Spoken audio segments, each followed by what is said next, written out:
السلام عليكم عملائنا ومتابعينا، يا رب تكونوا بخير وفي أفضل حال.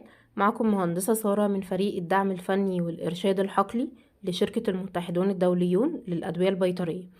هنقل لحضراتكم النهاردة تجربة حقلية جديدة باستخدام البرنامج الأورجانيك عائلة البيفاكتور والعلف السائل، وهنشوف ازاي قدرنا نبيع القطيع عدد 1700 طائر على عمر 37 يوم بمتوسط وزن 2 كيلو 550 جرام واستهلاك علف في حدود 3 كيلو ونص، يعني معامل تحويل 1.3.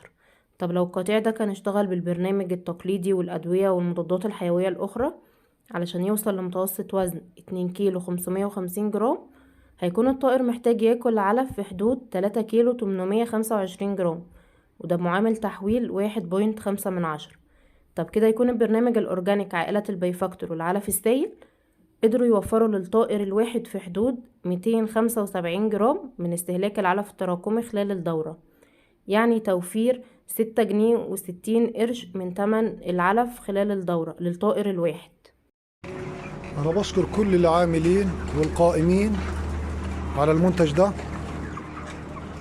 ربنا يبارك لكم ويجعله إن شاء الله في ميزان حسناتكم.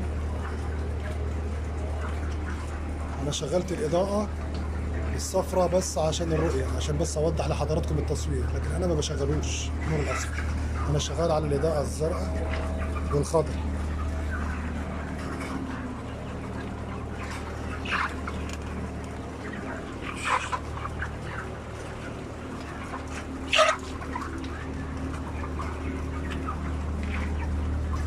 زي ما حضراتكم شايفين، حاجة بسم الله ما شاء الله، حاجة مشرفة، حاجة مبهرة بصراحة. المنتج ده بيديك حافز وبيديك بصراحة وكفاءة،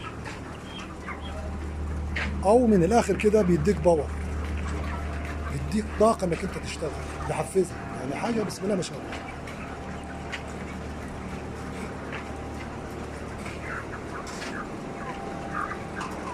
فأنا بشكرهم جميعا على المنتج ده،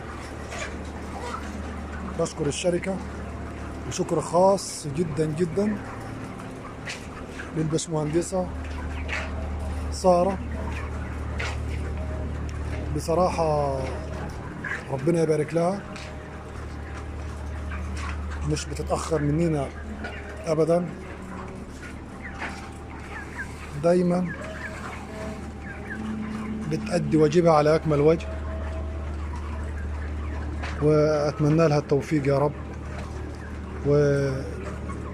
وجزاكم الله خير وجزاكم الله خير جميعا، إن شاء الله بالتوفيق.